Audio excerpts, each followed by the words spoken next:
So, good morning, good afternoon, good evening, colleagues. Thanks for joining our monthly webinars towards COP29, which is the first of the year 2024. We'll just give one more minute for all colleagues to settle down and then advance. And thanks for your patience.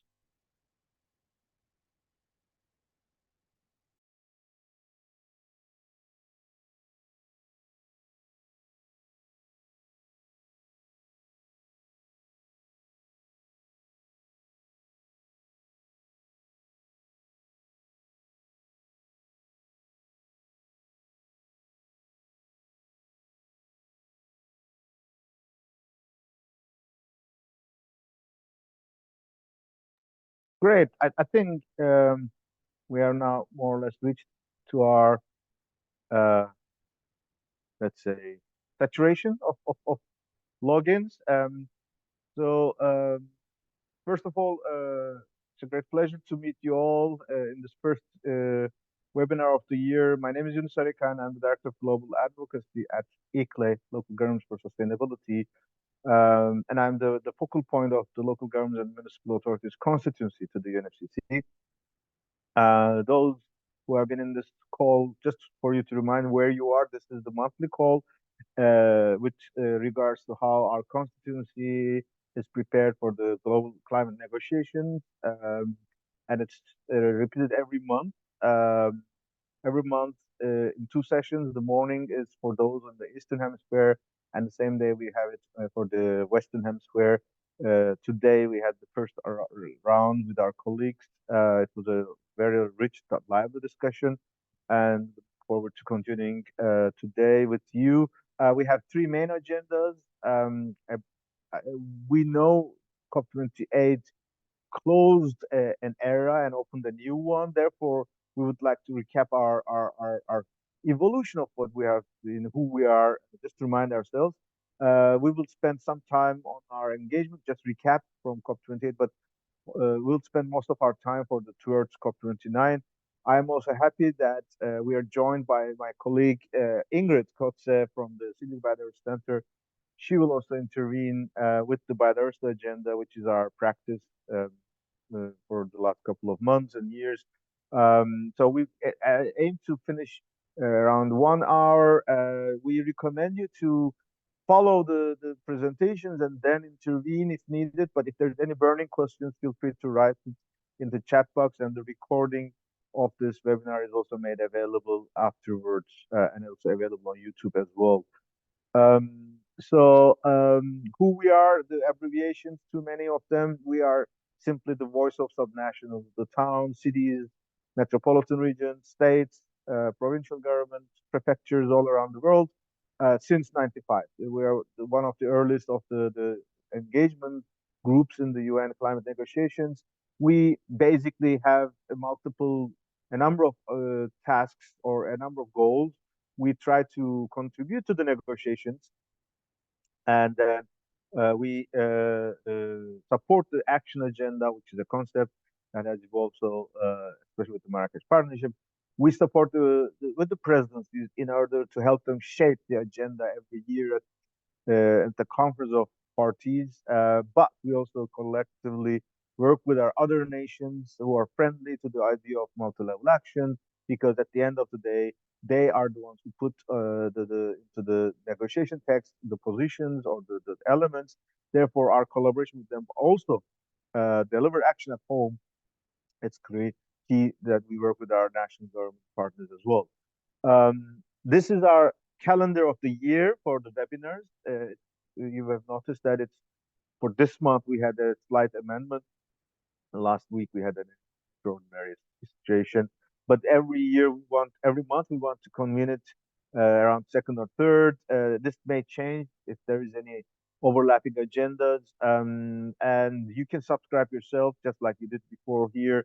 Once you're subscribed to any of those sessions, you receive the links to all of them. We also continue our engagement with our monthly bulletins. We have seen this benefit last year, especially also this builds on our experience with daily bulletins. So you can also subscribe yourself. to this documents or products of the constituency. This is the slide that we have slightly refreshed or updated in order to make it a bit more uh, easy to digest about what we have achieved, and that's perfect specifically due to the discussions we had at COP during the LCAS, the Local Climate Action Summit, or and the other meetings. How did we do this? Why it is unique? Didn't we do this before? So we wanted to just recap. So what we have achieved so far. I will not go to all of these because many of you are familiar in that, but we would like to present it like in four phases since '92, and if you can see this table, we wanted to keep what the UN negotiations have focused during this period and what we as LGMA has achieved or how we have contributed in this process. So if you look at the first 5 years from '92 to '97, this was the moment from we started from the Rio Earth Summit, adoption of the negotiations of the convention, the first conference of the parties, and immediately going to a Kyoto Protocol for the developed countries. Meanwhile, we have also worked with our own partners, but by the time I'm talking about 30 plus years ago, basically we relied on the local Agenda 21 spirit. ICLE and Climate Alliance, one is a global, one is a European network, have been the pioneers in this space, and we already had started to convene our municipal leaders summits. Parallel or even before the COPs. So the basic achievement on this era was that we are being recognized as one of the first constituencies, along with business and the climate environmental groups. So local and regional governments were there. At that time, regional governments were not that much on the table. Then there's a gap or a dark era of 10 years or so because the UNSCC and Kyoto Protocol did not have any vision to work with us. So we were still at the COPs, but we were around or in the periphery, let's say. Starting from 2005, especially the moment when Kyoto Protocol entering force was in the table, we kept that, especially in the US and especially Australia, those countries which were reluctant to ratify Kyoto Protocol, we were there. So especially um, when the Bali roadmap started, we said that let's avoid the mistake third time because the hope was that by Copenhagen we will reach a new deal beyond 2012. That was the goal. And that process, the US Mayor's Climate Protection Agreement was a unique effort. The European Covenant of Mayors was a very remarkable, innovative, multi-level action.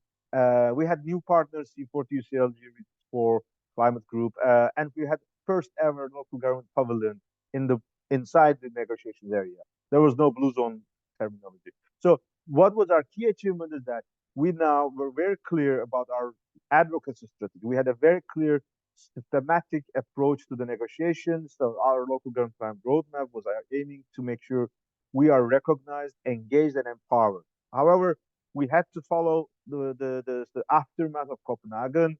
We wanted to support the redesign of the architecture from Cancun, then it evolved in the negotiations to ADP. Lima Paris Action Agenda came up as a result of this track two, and Nazca platform was the first time ever the commitments of cities, subnationals, and business were visible. And throughout this process, we have developed our own pacts, registries, adaptation charters. We had new partners like CDP under two. We made better use of the presence of ICLE in Bonn since 2010 with the Residencies Congress. At and at the 2014, we had the first ever Compact of Mayors, the global coalition of global networks, UN Special Envoy, and UN Habitat. And we have started to deal with Friends of Cities. Jeff was the first time bringing the global systematic report process for the financing as well. So our concrete result during this era was that we were final in the Paris Agreement preamble. All levels of government were recognized. So the first goal was achieved. Then came the 7 years of Paris Agreement implementation. There we had continued under when NDCs was implemented or even discussed or introduced because no one was aware of NDCs. Marrakesh Partnership is a new actor, new process. We have been involved with the high-level champions. Talanoa Dialogues was the first ever experience for national dialogues. and Stocktake was also replication of this experience. The During this process, we have kicked off at the IPCC immediately. The city's IPCC Global Covenant was a merger of Compact of Mayors and European Covenant of Mayors. Emergence declarations were across all councils, and we had been very happily welcoming the GAP Fund, the first ever finance for subnationals. We have engaged in our races to zero and resilience, CDP Clay reporting platform, the simplification of or consolidation of our parallel efforts, daring cities try to push the climate emergency agenda, Sharm el Sheikh, Surge initiative, urban ministerial becoming a fashion, and the finally the champ we have achieved in Dubai. So over this period, the concrete phase of this process, that multi-level action, is now in the UNFCCC text, in the preamble of Glasgow, and in the consensus of Stocktake decision, paragraph 161. We will go to details as well. So if you can now understand that we are so excited, because with this engagement, we now believe that the new era is fully respecting and engaging multi-level action, incorporating it, and especially putting urbanization also at its heart as well. In concrete terms, Dubai ended up with Emirates Consensus, or Emirates Consensus is a package of decisions. It's around 7 decisions. Obviously, there are more decisions in the outcome of COP28 and CMA, or the Kyoto or Paris Agreement decisions, and of course, numerous initiatives came up, and ours, the champ, is one of them. But these are the main legally binding outcome. If we have a bird eye view of what happened at COP28, we said that it was the most ambitious, let's say, momentum in terms of the language on transition from fossil fuels, together with renewable energy and energy efficiency target, loss and damage with a support on subnational finance, and continuity of these efforts to the roadmap towards COP30. It was the most ambitious structure. It was the most inclusive. The World Climate Action Summit, the way ALCAS and others were engaged in there. We had this open dialogues, this tradition becoming really established again.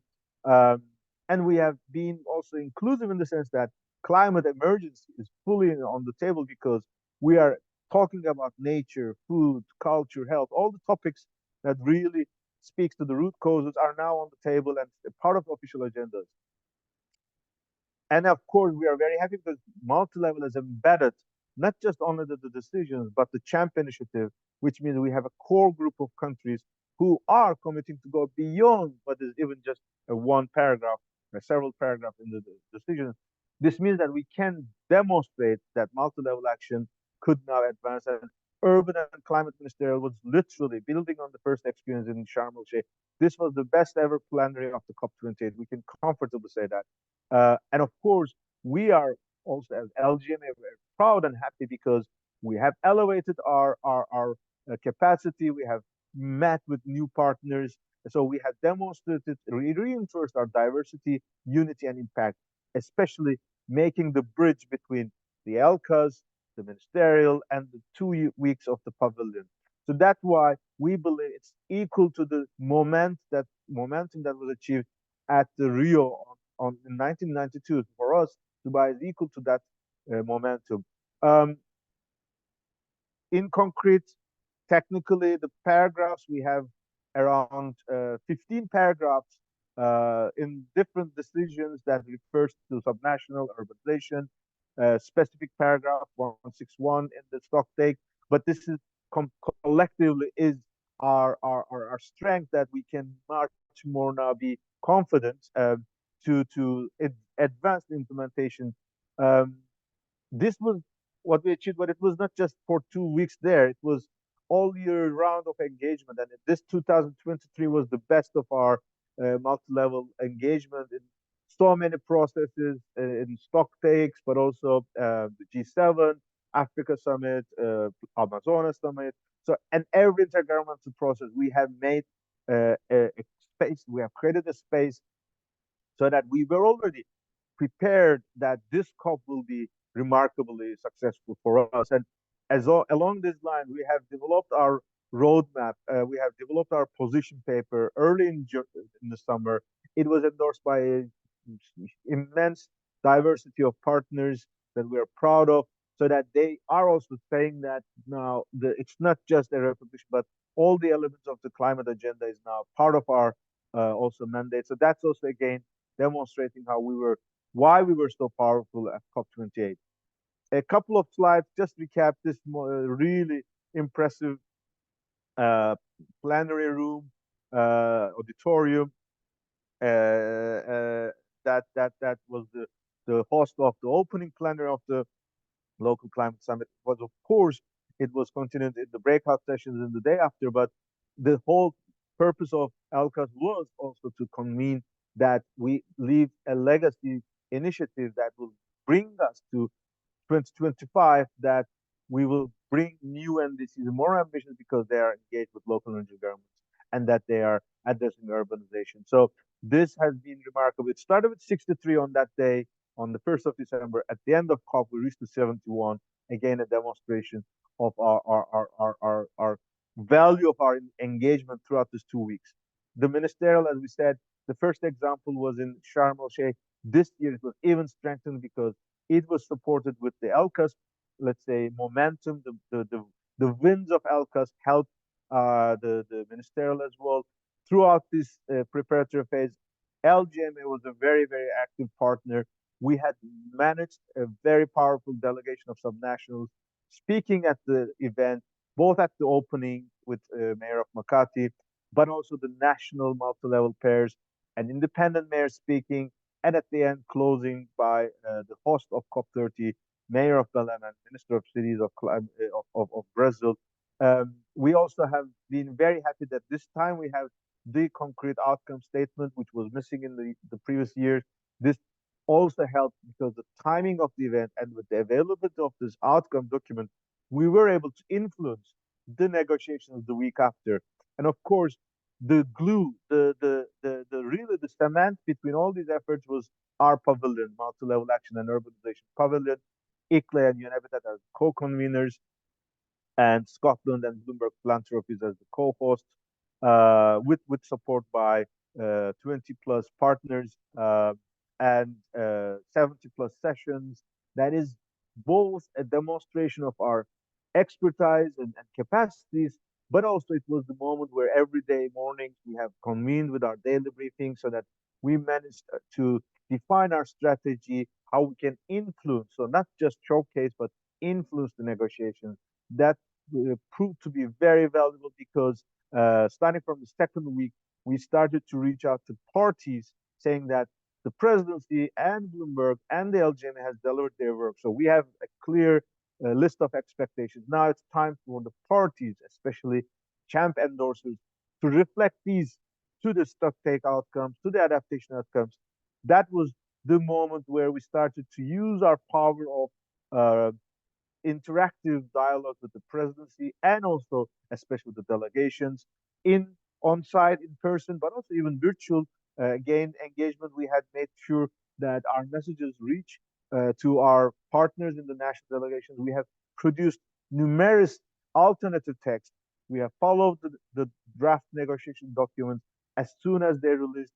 We've worked with our partners so that we come up with alternative languages, and we handed this to our partners, and they have put it into the negotiation text as well. Um, Throughout this process, while the pavilion was our home for in-person interaction, also virtual connections, on the online space, it was our LGMA at COP28 website where we had all the recording of our pavilions, but also statements, our messages, our daily bulletins were all available. So that also helped us to disseminate our messages. We have compiled all of our interventions in different agenda items that are available either by videos or concrete text, and all the announcements throughout the day, throughout the 2 weeks. Also, the LGMA announcements are also available in our website as well. Um, Finally, the COP28 was remarkable because we made the stocktake reach out to the local level.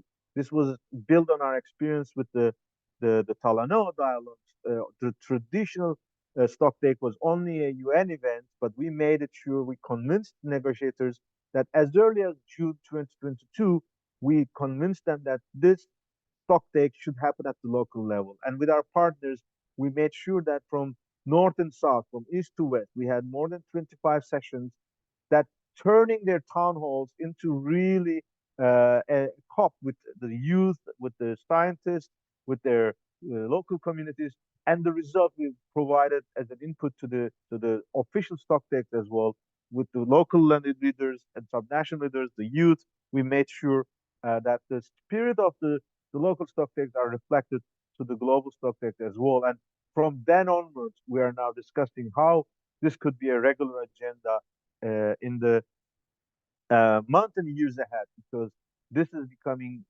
every year more and more essential if we are serious about CHAMP, if we're serious to accelerate climate emergency mode of action. So all what we have discussed was the past, the extended past, or just the last 12 months or the last 2 weeks of COP. Now, the future is in the making. We will be working with the presidency, the Emirates presidency, because they will be responsible for the implementation. They will continue to keep meetings of the negotiators, but also stakeholders, so that we deliver the commitments that was announced. For us, of course, CHAMP is also a part of it. We are very happy. We are continuing with this remarkable relation with the president of the Emirates, president of the COP, Sultan Jaber, as well as Razan Mubarak, the champion, the youth champion, the domestic coordinator. Of course, youth and domestic coordinator were not an official UNFCCC mandated position. The presidency continued this legacy of the COP26, creating this advisory group for the first time ever. We also have a representative, in addition to the legacy from Los Angeles in 2021.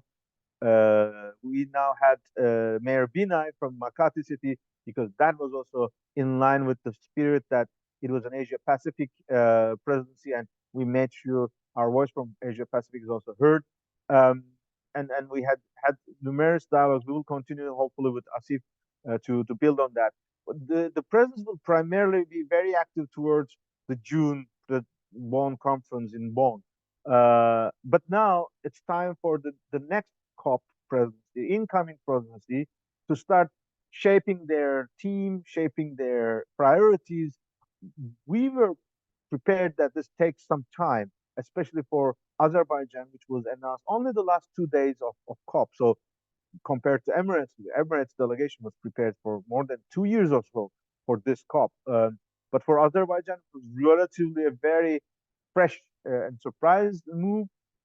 But they have been very, very they have demonstrated a very interesting leadership, and surprisingly, that they were rapidly, just immediately after the beginning of the year, they have announced as early as on 15th of January their domestic committee. Um, they have even updated this committee because there were critics and concerns raised by so many partners that there were no females, there were no non-governmental uh, partners. So the revised delegation composition is both much more, let's say, balanced in terms of gender, but also with stakeholders involved. And even more, just yesterday, um, the champion, high-level climate action champion, and the youth climate champion were announced by the presidency. Um, we have, for the first time ever, a champion from a parliamentarian, the official legislative bodies of a country will lead the implementation of the climate action agenda. That is remarkable because this is part of our vision for multi-level action. And in the morning, we discussed with Malini Mera, the spokesperson from the Globe and Parliamentarians constituency. They are also very excited. In the past, we had ministers taking this role. We had Gonzalo and Nigel taking this role as a private sector. We had Razan Mubarak from the international NGOs perspective with the IUCN. Now, for the first time, we have a parliamentarian, an independent member of the legislative body will be leading this. And we have a youth climate champion. Again, Azerbaijan immediately implemented the decision of consensus, Emirate consensus. They could have taken a bit more time, but they immediately, along at the same time with the High Level Climate Action Champion, they announced their youth champion. Leyla Hasanova is now is leading this task. And of course, one of the other good news that both of them are female, both of them are young. Again, this reflects the spirit of Dubai and all the climate community, so that there's a balance between the presidency and his support in different capacities. One important thing in the past, those who are part of this webinar, you can remember we were always using these two bubbles. Now we have to be aware there's something about them, which is the troika of COP28, COP29, and COP30. Dubai, Azerbaijan, and Brazil. Brazil is the key country here because they were the ones who pushed this as an official part of the Emirates consensus that this roadmap to 1.5 degree, mission 1.5, will be part of this presidency is here. So Brazil as the G20 president also this year and the COP30 host is officially part of this machinery. So that's again a unique model that we will all see how it will support the preparations. And here comes our let's say the future discussions. We all You can remember that we map our agenda towards three axes or three work streams. The first one is our own LGMA events, the general assemblies, the congresses of our partners, the conferences that we organize, because this is in our own mandate and we are using this to prepare our messages towards COP as well. The second line is the UNFCCC agenda. It has its own specific rules, it has its own cycles, it has its own procedures. Um, and then the third one is the global agenda, which is they are not bounded by the UN procedures. Therefore, there are some flexibilities of engagement, but there are also risks because those who convene can decide who they wish to work with, and nobody can question them because they are the one who organizes. It's not a mandated event of the UN procedures, but we are lucky that we have been always in this process and have enjoyed very good relations with those partners. Of course, year by year they can also change, especially the G7 and G20. But luckily, we have our own structures like Urban 7, Urban 20. So if we look at this overview year, it is like a super year for Rio conventions. We have the three conventions, COPs at the same time. They will be back to back October, November, December. Biodiversity, climate, and desertification. In addition to those, this will be the unique year for UN Summit of the Future in New York in September, which will be a once a generational event. And we will be participating in this through our collaboration and our work with the leadership of Global Task Force, which LGM is also part of it. And earlier in the year, we will see the UN Environment Assembly, the sixth one. It's every 2 years taking place in Nairobi. And in between, we will see Copenhagen, Petersburg, and pre-COP. So these are the places where we'll intervene, and obviously the June session. Um, and we are still expecting how the regional climate weeks will be rolled out, but we look forward to be advanced on that because last year we have seen the benefit of engaging very actively in all of this. From LGMA perspective, we will gather in Barcelona. We'll kick off our strategic discussions with Global Task Force and UCLG in Barcelona. We will be very heavily involved in a unique event, IPCC AR7. City Spatial Report is the first spatial report of the seventh assessment cycle, and the scoping meeting will take place in Riva in April. We are very proud and happy that so many of LGMA members have invited to this discussion. So we will be actively involved in that. In parallel, we will have daring cities, which will be our opportunity to intervene at the UNFCCC process in the Bonn as well. But ICLE World Congress in Sao Paulo, we are suggesting that the experience we had last year to roll out our the position toward COP28, the Sao Paulo summit could be an opportunity for this. We also have good relations with state of Sao Paulo. Many of our local regional governments are very actively working with Sao Paulo city and state of Sao Paulo. So it's a great opportunity. In the year, we are expecting the Urban 7 Mayor Summit to take place in probably connected to the G7 in Italy. urban ministerial. We will have Innovate for Cities, first ever since for a couple of years in Montreal this year with UCL, with GCOM and UNABIDAT. And Urban 20 Mayor Summit is very likely be part of the G20 Social Summit that Brazil is organizing for the first time in the G20 history, which is just the day before the official G20 Leaders Summit. And that is, in fact, overlapping with the second week of COP. So you can imagine that in Baku, high level, both from subnationals and from the high levels, could be much more majority, similar to the Emirates or Dubai agenda in the first week of COP. From the global agenda, we will follow G7 and G20 agendas. Obviously, Global Forum on Buildings is happening this year for the first time.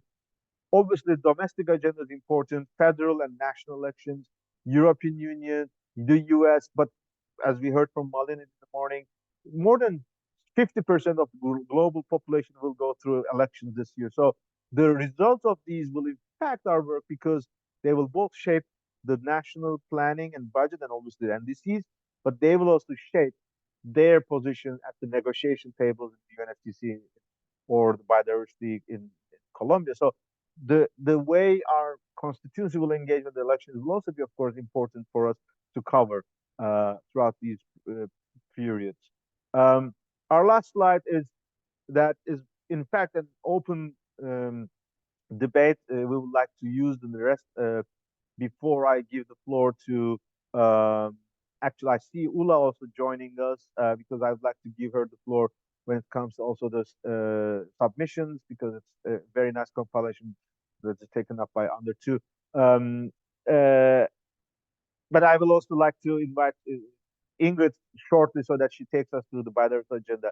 This is more like institutional and strategic visioning. So for sure we will be working on the champ process. We are waiting for updates from the Bloomberg and COP28 presidents. They were the ones who have literally taken up the champ, and this had provided huge input for our work. But we are eager to hear and contribute how to shape the implementation in synergy with the Surge, with the Marrakesh Partnership, the Global Action Agenda, as well as NDC Partnership.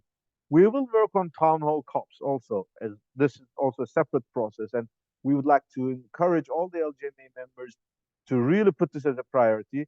But the real discussion is that throughout the year, the debate, the decisions are now shaping up, and we have to be much more expert, we have to be much more skilled, and we have to be much more actively involved.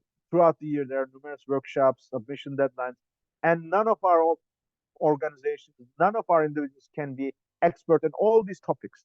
So we really have to be defining the priorities and defining our splitting our teams and our leaders so that we are clear about how we will be conveying our messages. Over the past couple of weeks, years, we had developed this culture of working groups, adaptation, finance, loss and damage finance. This year, particularly at COP, we had the communications group being established. Now we would like to suggest that we continue with those themes, that is transparency, nature, food and culture, ACE, youth and gender, capacity building and technology, just transition and COP29 coordination. We had started this idea in the past, but there's even more pressure for us to make this now live and active and operatable. We had really received a very good feedback in the morning session from our partners. Our proposal is that we will put this final list or revised list into our shared file, and we will invite every partner to assign their lead partner or supporting partners. And we are suggesting that those teams can get together and provide their first updates to the LGMA webinars, starting from webinar, February webinar onward, so that we have this interactive and inclusive work and focused work advancing. Here's the compilation from under two on the deadlines for submissions. Maybe Ula can come this in the Q&A session. But now I think I'm aware we have completed most of our presentation. I know in the QA box there are inputs from colleagues Risto from Turku he is asking the town hall COPs, um, and Turku was one of those pioneering cities who hosted this, and he is asking the next step. We can discuss it. Risto, we can also give the floor so that you can also intervene from your side. Anupam Pandey is saying that how can we join the working group? What I suggest, we will so these webinars are announced publicly. So we have a shared file, but we want to keep it to the LGMA family. So it may be good. Maybe you will receive the presentation and the other links, but this working group, the shared file of the LGMA, we rather prefer to keep it slightly internal. Maybe Anupam, if you can send us an email about who are you coming, or which organization you're representing, so that at least we can be clear and then we can engage you in our mailings and access to their documents as well. Um, Hilary is asking about LCOS, whether it will be repeated at COP29. Hilary, we have been involved that presidency and the champions and the presidencies and secretariat are discussing a number of alternatives. There were some early announcements on the making. They are keen to consider to continue, but we're also aware that after such a big COP, the next COP could have a different format, a different scaling, and we're also aware logistical challenges, financial resources are all influencing this. But we are expecting that there will be a continuity of this as the first feedback from what we heard so far. So I think we have covered most of the first round of inputs, but maybe now it's time to hear from Ingrid from ICLE's Biodiversity Center. Ingrid, I have your slides attached to my presentation, so you can continue. I can go through the slides when you ask me to do so. Thank you so much, Yunus. That's really great. And it's been very impressive listening to everything that's happened in the climate space. I think in the biodiversity space, we've also had some major highlights. I'm not going to go through all of them, but if you can move to the next slide, maybe just point to or speak to one highlight, and that was the Bern 3 conference, which took place in Bern, Switzerland last week.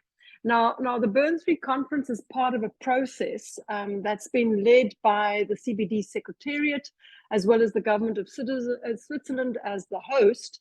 And it's been ongoing since 2019, actually, as part of the post-2020 biodiversity framework process. And the focus is on cooperation among biodiversity-related conventions, as well as other multilateral environmental agreements towards the implementation of the Kunming-Montreal Global Biodiversity Framework, which I'm going to call the GBF going forward. Now, it's the whole Bern process is mandated in a series of CBD decisions taken at the Convention of Biological Diversity COPs. The first one was in 2018, and then, of course, again in 2022 at the big COP in Montreal. And in addition to that, there have been resolutions at both the Ramsar COP as well as the Convention of Migratory Species COP, and also the UNFCCC meeting of the parties to the Paris Agreement, the CMA 5 meeting. And there's several other MEAs, such as the Basel, Rotterdam, and Stockholm conventions, the Minamata Convention, etc. And all of them have this issue around, or this objective around synergies between the conventions and contributing to biodiversity targets. So it's about a synergistic intergovernmental process on implementing the GBF. And it includes not just the secretariats, but also the parties and other stakeholders. And I think the really important thing is that what it does is recognizes that biodiversity and nature play a key role and are also impacted upon by several other MEAs. And there's this attempt to broaden the synergies and ensure better cooperation. So you can see there the three main objectives are to identify opportunities to strengthen cooperation and collaboration, to make recommendations on further steps, and to share practical experiences. If you can move to the next slide, please. One of the important things that, hang on, I think you've gone too far. You need one slide back.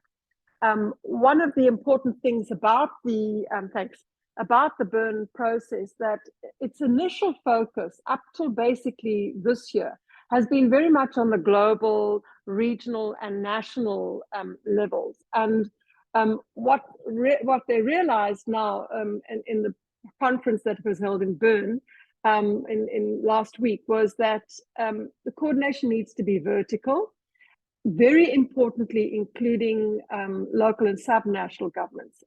For example, 62% of the delegates had identified national and subnational levels as being the most challenging for coordination and implementation.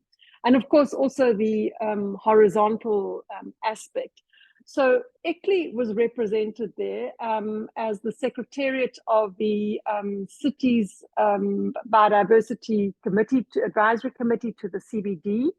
And the other subnational representative was the government of Quebec, and they serve as the secretariat for the subnational advisory committee to the CBD, which has been established in terms of the decision 1512 and decision 1022.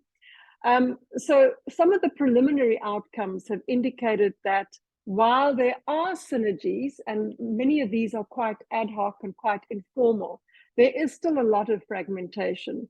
And there was a real sort of recognition that MEA secretariats and parties really need to sort of pull up their socks and get their acts together.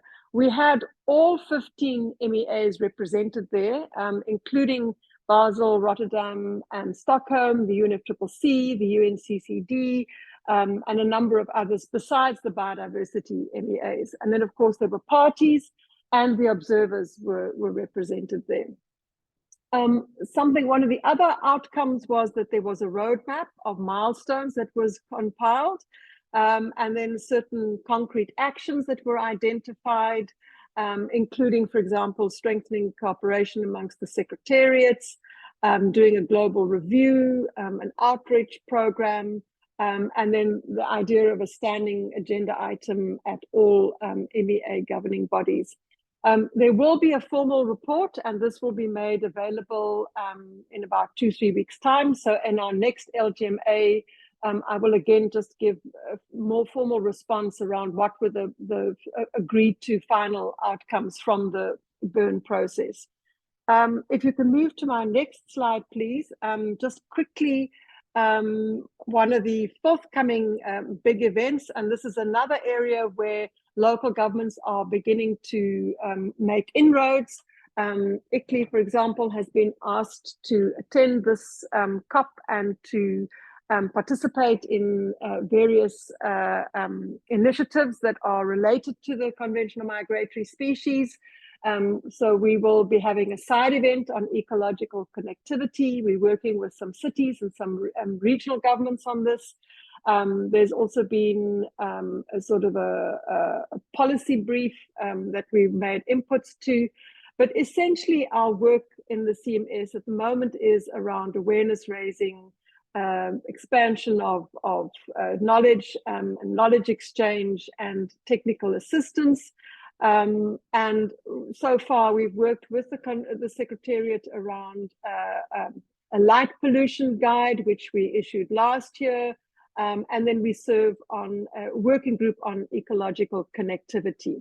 And we are engaged in ongoing discussions, also bringing on board subnational governments and to see how we could strengthen the engagement of this level of government, this constituency within the Secretariat and the convention. And the idea is that it was very much based on the sort of experience and the work that the local and subnational major groups have done within both the CBD conventions and Ramsar.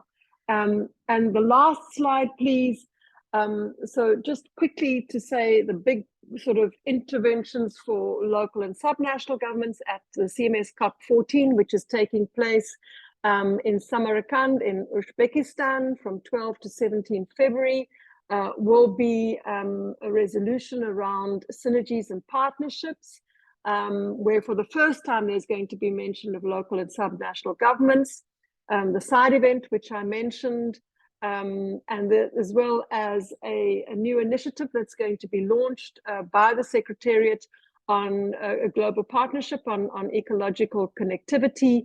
And then ICLEI also is announcing sort of an outreach program that we're working on together with the Secretariat, with various other stakeholder groups such as the Flypath associations and some cities and regional governments, is sort of a collaborative platform for cities and regions that are located along the various flypaths, whether these are migratory routes, whether these are birds or turtles or sharks, etc., to really raise the awareness of the potential contribution and the role that cities and subnational governments play in their protection, as well as best practices, and to promote habitat protection and ecological connectivity. And with that, I'm going to say thank you, and back to you, Eunice. Thank you, Ingrid.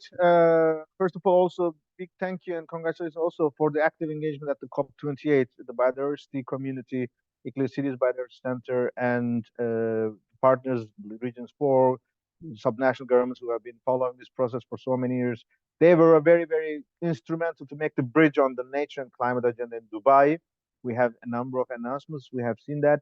And that's what you have reported, is just reflecting the continuity. And maybe we should also be aware this year at the UN Environment Summit, there will be a big discussion about this, the synergy or integrity or complementarity of multilateral environmental agreements. Therefore, the Bern Conference in that sense is very important, because there is a reality that we are discussing.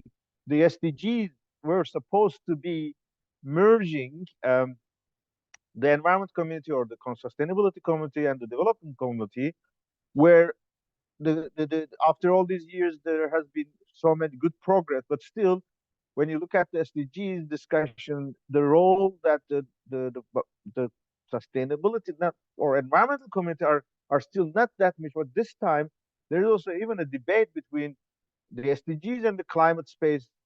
The way we have seen the SDG summit and the climate summit in New York reflect this. So therefore, it will be interesting, because especially with this COP, now that climate negotiations have gone to what we call climate emergency mode of action, by addressing both fossil fuels at the same, on one hand, but also nature, culture, health, food at the same on the other hand, so that the climate emergency could be the place where we could see that the missing link of the SDGs for environmental concerns could be a vehicle, and making biodiversity related decisions or processes much more visible in the climate space can help this, or can strengthen each other. Let's see how this evolves. And of course, Colombia, we are very, very excited. The host city of Colombia biodiversity COP16 is not announced yet, but Colombia played an instrumental role in the COP Dubai, in COP28 in Dubai. Dana Mohammed, Environment Minister of Colombia, a longtime friend of the LGMA constituency, because she was already a member of LGMA. She was the Environment Secretary of City of Bogota. She will be the host of COP16 in Colombia in October. Again, another opportunity similar to Razan Mubarak. She knows very well with the IUCN. She knows the action agenda on climate. She knows very well the multi-level action. She was the host of the ministerial as well. So that there's so many opportunities now we can make use of and make the bridges between those processes. So I see there was a hand in one of the partners that I saw. Her hand is still up. Carrie Radloff, if you can introduce yourself and then share your comments or question. Meanwhile, I see Eva also has written something. Eva Banyas from CMR. So let's give the floor to Carrie, and Eva, if you want, we can also give the floor to you as well. So Carrie, the floor is yours. Thank you, but I don't have any comments or questions at this time. Thanks. Okay, so you can then lower your hand if you want, so we can continue with other colleagues who can contribute. Um, Eva is thanking us for the update. Thanks for the feedback, Eva. I'm glad that it was helpful. That negotiating agenda in Azerbaijan integrates now women. Yes, as we have seen, they are much more uh, clear and very open for inclusion of women in the negotiation team. Do we know already the percentage of women in the team? Some colleagues working on gender and climate have asked me this. Um, I remember I shared you the link. We can check this. I heard that there were 12 female added to the original 15. So I think they're around 30 to 40%, but I don't know the full list. But if I go back, Eva, um, to the leadership that the circles that we have been mapping, if you look at this, the COP president is a male, Minister of Ecology. His high-level climate champion is a female, and his youth climate champion is another female.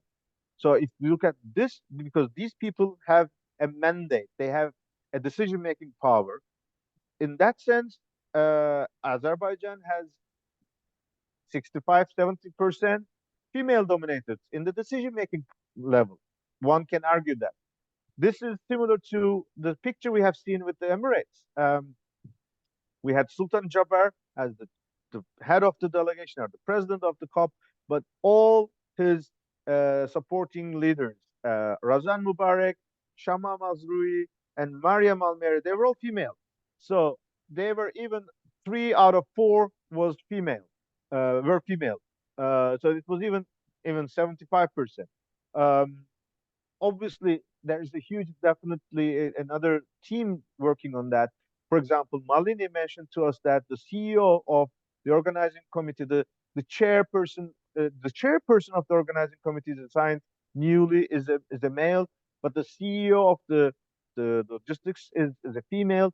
And we also heard, by the way, one good news is that the Minister of Urbanization, or the corresponding ministry, which is extremely important because, as you remember, so he is also part of the organizing committee. The reason why it's important is that before Azerbaijan was hosted or announced as the host of COP29 on the last 2 days of Dubai, the week before, Azerbaijan was also announced, and Baku was announced as the host of the World Urban Forum, the 13th World Urban Forum in 2026. This is extremely valuable because, similar to the Egypt experience, Egypt hosted the COP 27, and now this year they will host the World Urban Forum. Azerbaijan will host COP29, and they will host the 13th World Forum 2 years later. So that the result we achieve in Belém, we will immediately feed into back to the Azerbaijan. So Azerbaijan will continue to play a role like Egypt has played, like Emirates will play, like Brazil is playing this year. So these countries, Azerbaijan, Brazil, Emirates, Egypt, all from the global south, will have a huge role in terms of leadership. And of course, we have seen the success of Dubai consensus that global north and global south were all involved.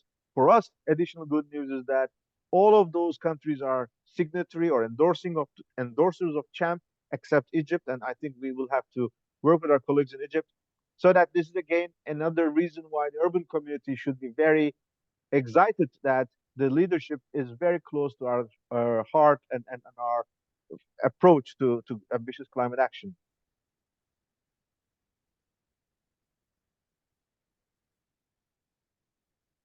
Thank you. Yeah, I mean, Eva, you said that it's a very important progress since a month ago. In fact, the the first delegation composition was announced on the 15th of January, and there was huge noise, reactions, rightly so. And the revised composition was announced 4 days later. So the president immediately responded to those. I mean, that's again the good, uh, the culture of this process is that civil society, whatever noise we are making it, as long as it's constructive, as long as it's for the goodwill, there is always a response. They are heard, and they are. I mean, luckily in this case, Azerbaijan immediately reflected, immediately took action. So this is the reason why we should never give up conveying our feedbacks. This is the reason why we should always be actively engaged. This is the reason why, as LGMA, we should also be very active in this space. So um, let's hope there is never a limit. We can always ask for more. We can always make it better. Um, and definitely gender will be among the working group topics that we have proposed as Eva, as you have seen. Therefore, gender has a specific negotiation agenda in the UNFCCC. So there's always room for improvement. And I'm sure our colleagues in the gender negotiations will be delighted to have more active engagement of the LGMA constituency. Good. We are getting towards the last 2 or 3 minutes. If there are any additional points, so after this presentation, you will receive the link to the presentation and the recordings. If you are not in the LGMA mailing list, maybe just send us a message saying that indicating who you are, where are you coming from, so that you are keen to be part of the LGMA internal decision making process. We can check whether you're compatible with our constituency, and then bring you closer, so that then you will also have access to our internal documents and other products, so that then you can contribute. I remember I saw Ula, but I don't see her now. Maybe she had to drop off. Um, whether she has any additional points to add, but okay, we can continue with Ula later on. You can always send your questions or feedbacks to our mailing address, which is lgma@iclay.org. That is always the easiest way for you to reach us. Andrea is asking when the town hall COPs and to plan events. This is really encouraging, Andrea. Just if you can type also from which municipality are you coming from. On the way to Dubai, we had this local stock takes on the 25 cities only. We can easily reach out to, by the time we reach to Belém, 2,500 cities and regions, and we can make it annual. Let's say the logic is that we would like the councils or parliaments to dedicate an agenda for climate, not just for their own territories, but the national and global agendas. That is the difference. And that these will feed into the NDCs, these will feed into CHAMP, and this will feed into the UNFCC through digital, so that you don't have to travel to COP because it's costly, it's time consuming. We had an experience of how we can conduct this. We have the report available. We can send this to you. Ariel has already shared with you the website on Stocktake, and there you can also download the report. And we even have a guidance tool.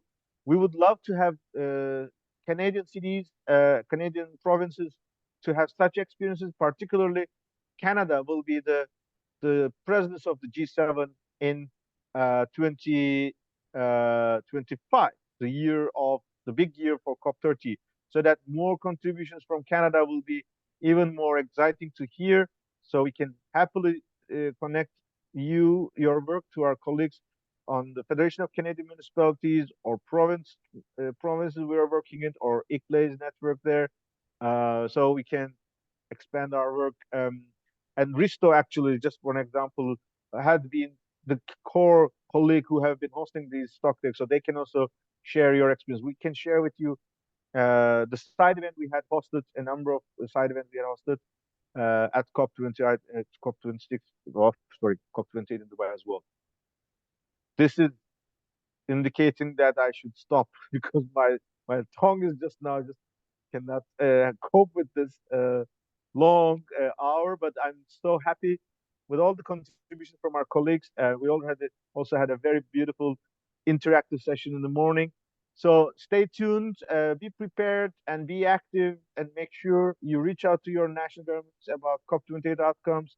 Be sure that you contribute in the designing of the LGMA roadmap towards COP29. And have a nice day and have a nice evening. Bye bye.